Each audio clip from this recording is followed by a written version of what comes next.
Colorado,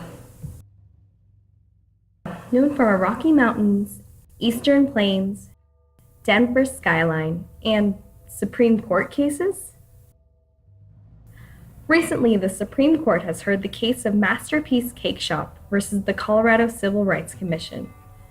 Here, a Colorado baker, Jack Phillips, has been under fire for refusing to create a cake for the wedding of a gay couple on the grounds of it violating his religious rights. The question arises, do religious groups hold the right for so-called discrimination? Identifying the case for religious objection, alongside analysis of the opposing view, resolve with a solution for efficacy for both parties.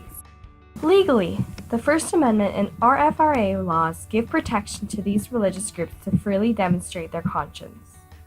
The First Amendment articulates, Congress shall make no law respecting an establishment of religion or prohibiting the free exercise thereof.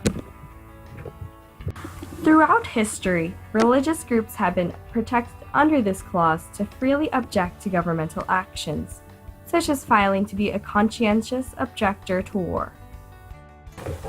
Assuring the legal protection of this amendment are RFRA, or Religious Freedom Restoration Act laws. Religious groups are able to use RFRA laws to reaffirm religious objector rights.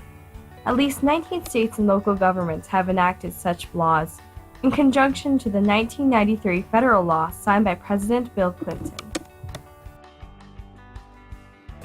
Religious groups are also artistically licensed to be protected in their decisions to dissent from service. In a recent court case in California, baker Kathy Miller refused to create a wedding cake for a gay couple. The county judge, Judge Lampe, ruled in favor of Miller, writing, "A wedding cake is not just a cake, rather, an artistic expression." Miller did not deny service based on the couple themselves, but rather that she would have been forced to create a product supported in the ceremony. Groups in defense of homosexual couples defend that withholding services to LGBT community individuals of any kind is a form of discrimination. The community in the current day on the basis of religion can easily be compared to the pressure that minorities and women have faced in their fight to civil rights. Parallel cases during the civil rights era, such as Roberts versus Jaycees, the Supreme Court recognized that discrimination, quote, deprives persons of their individual dignity and denies society the benefits of wide participation in political, economic, and cultural life, end quote. They argue that everyone should have the freedom to be able to walk into a building, regardless of their service, without the fear that they will be turned away.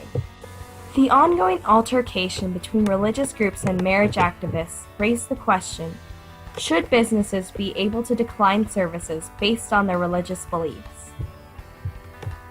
To allow for clarity, laws need to be revised or new ones need to be instituted in order to create protection for religious individuals. Religiously minded businesses should also be required to have on-file records of institutes providing the same service, but who have no issues with catering to LGBT individuals.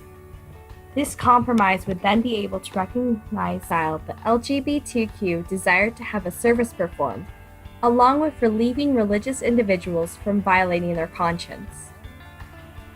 Regardless of your own personal stance on gay marriage, those who stand firmly opposed to this should not be forced to violate their beliefs to cater to these weddings. Shifting through the arguments in favor of religious groups, dissent, and those supporting the opposing LGBTQ community, one can find that the situation is able to reach a solution ensuring goodwill for both sides. Moving forward, acceptance is necessary for both ends of the scheme, tolerance for both faith and love.